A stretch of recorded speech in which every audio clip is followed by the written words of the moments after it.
In the first half of this course, we place special emphasis on Thomas Aquinas' arguments for the existence of God, and for good reason.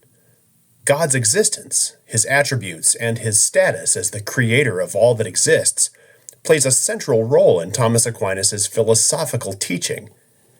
Aquinas' approach to morality, which will be the focal point of this course's second half, is no exception to this. God is the source and end goal of morality, and quite simply, morality, in Aquinas' view, is meaningless and baseless without reference to God. But certainly not all philosophers agree with this statement.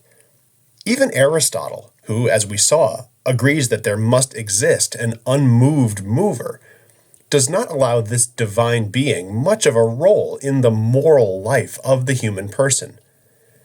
Modern philosophers openly attack the attempt to provide God a prominent role in moral affairs.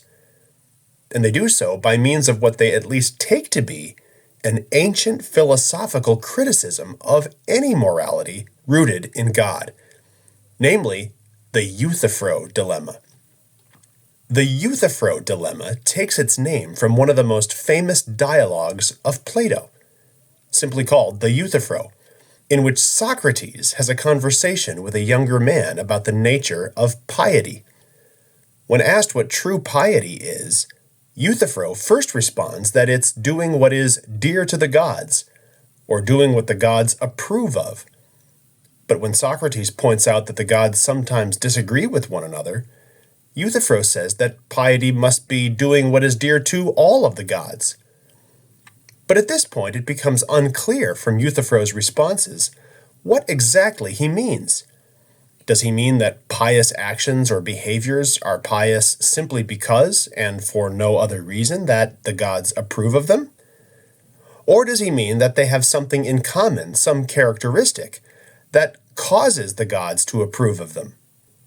In other words, are the pious things pious because they're approved by the gods, or are they approved by the gods because they're pious? Euthyphro, of course, cannot answer this question, and the dialogue ends without a definitive answer. But it does raise an important philosophical question for anyone, such as Euthyphro, who thinks of morality as adherence to God's will or commandments.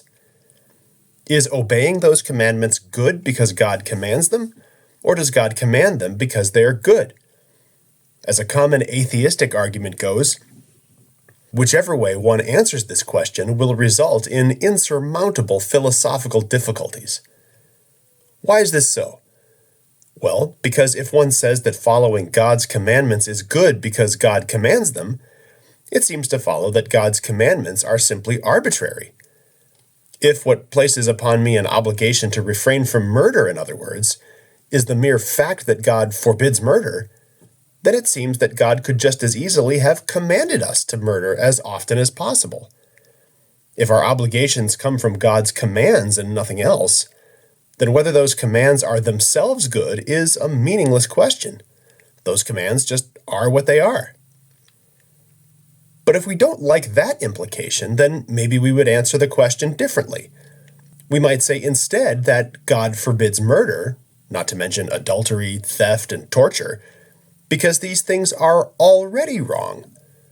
Just as the things he commands us to do, for example, honor our parents and forgive our enemies, is already right. This might seem more palatable, but an atheist would point out that, on that account, morality isn't really based on God anymore. What that would mean is that God looks to some higher standard above himself in order to discern what is truly good and truly evil, and issues his commands and prohibitions accordingly.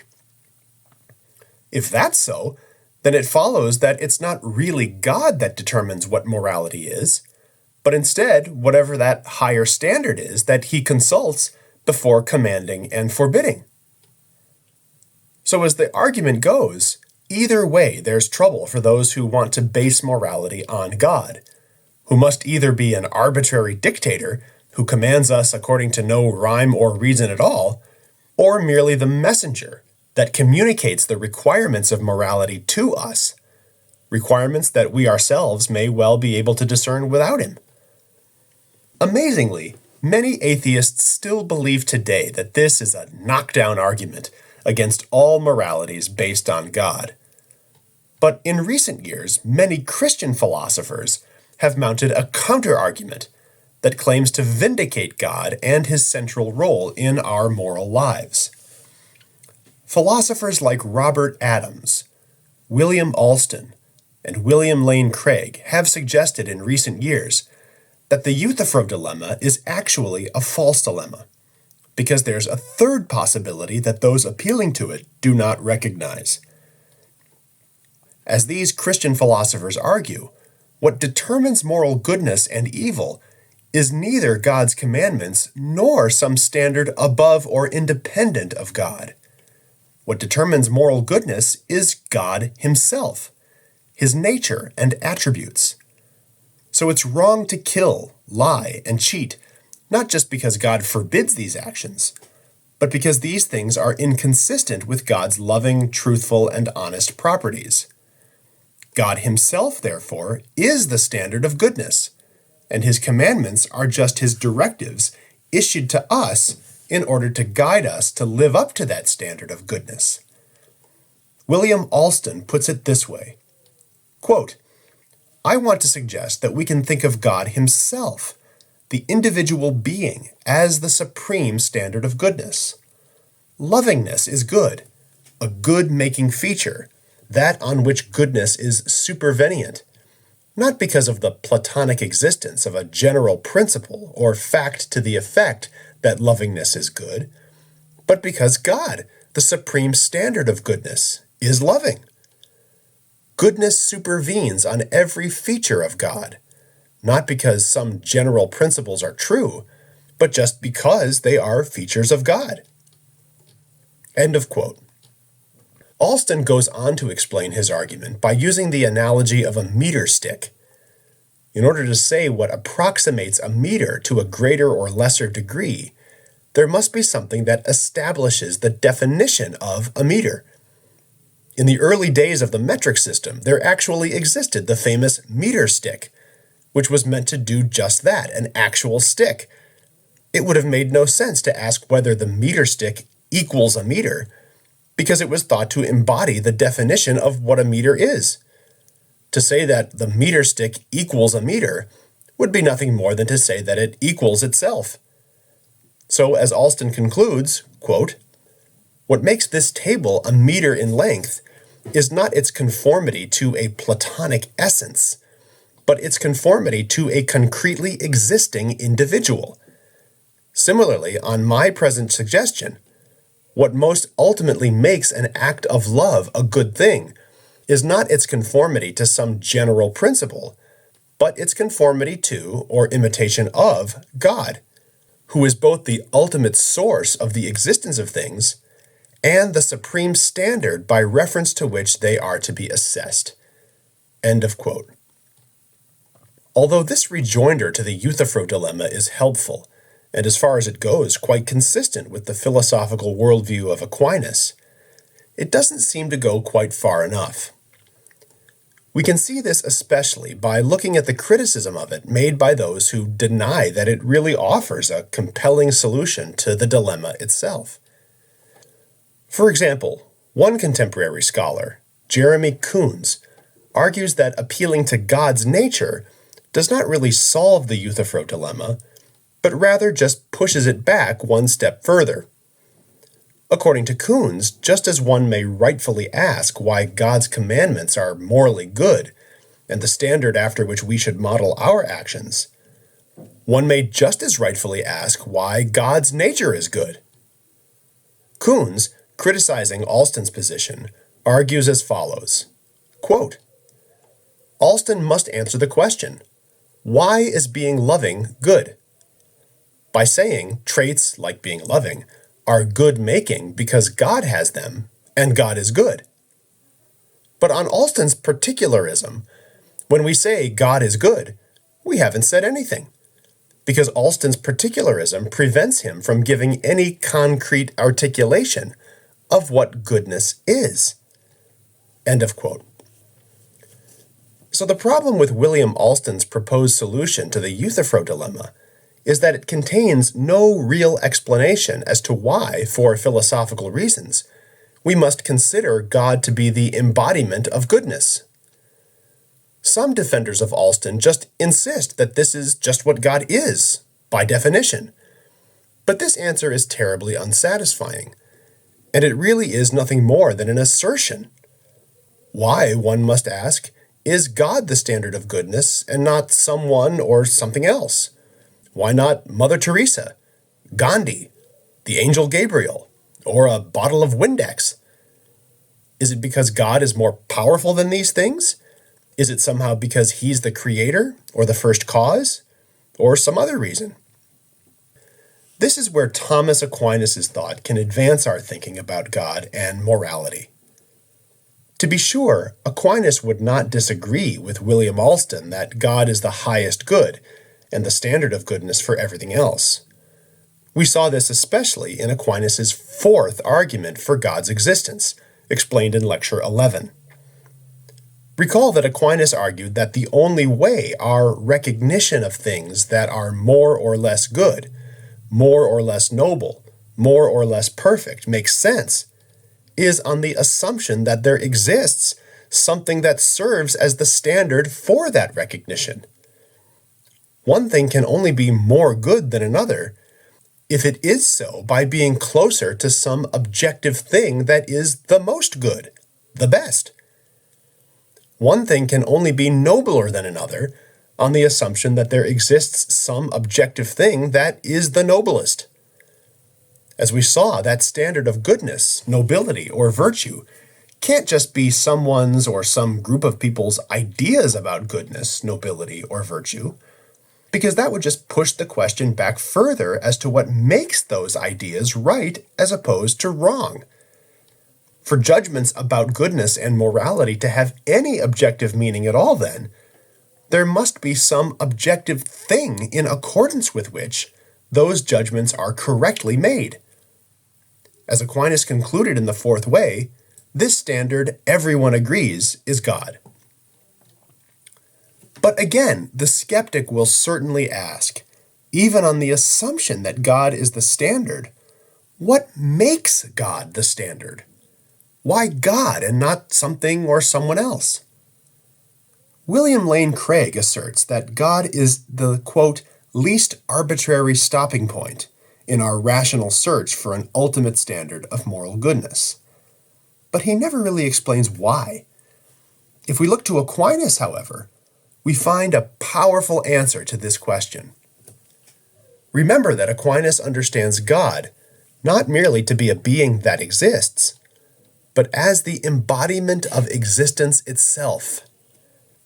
More specifically, on Aquinas' doctrine of God's simplicity, God does not have existence, but rather is existence, in the same way that he does not have goodness, justice, and wisdom, but rather is goodness, justice, and wisdom. Recall from Lecture 12 that in God, goodness, justice, and wisdom, in fact all of God's properties, are all the same thing. They are nothing more than God's essence, which is nothing more than the perfection of existence itself. So as we become better, more just, nobler, more wise, we resemble the divine essence to a greater degree. It is far from arbitrary, then, to say that God is the standard of moral goodness for everything else, and at bottom, this really comes down to a question of existence, even more fundamentally than a question of goodness. Everything else exists only because it shares in God's existence, the source of existence. And on Aquinas' teaching, as we saw in Lecture 6, goodness is intimately related to existence, such that for something to be good is nothing more than for it to exist more fully, to be a better version of what it is. If I become a more perfect human being, therefore, I do so because the perfection of my humanity is closer than before to perfection itself, which is God. Aquinas scholar Eleanor Stump explains as follows, as to how the Euthyphro dilemma is avoided on this account. Quote, "Because God is simple, he is goodness. That is, the divine nature itself is perfect goodness. Thus, there is an essential relationship between and the standard by which he judges, the goodness for the sake of which and in accordance with which he acts, in accordance with which he wills only certain things to be morally good, is his nature. On the other hand, because it is God's whole nature, not just his arbitrary decision, which is said to constitute the standard for morality, only things consonant with God's nature could be morally good. According to the doctrine of simplicity, then, God's essential connection with morality provides an objective rather than a subjective moral standard." End of quote. Again, God is not perfect goodness just because Eleanor Stump says so, but because he is the source of existence, existence itself, that from which and by which all other things exist. It only makes sense, then, that the standard by which those things would be judged as good or bad, and in the case of human beings as morally good or bad, would be that very same standard.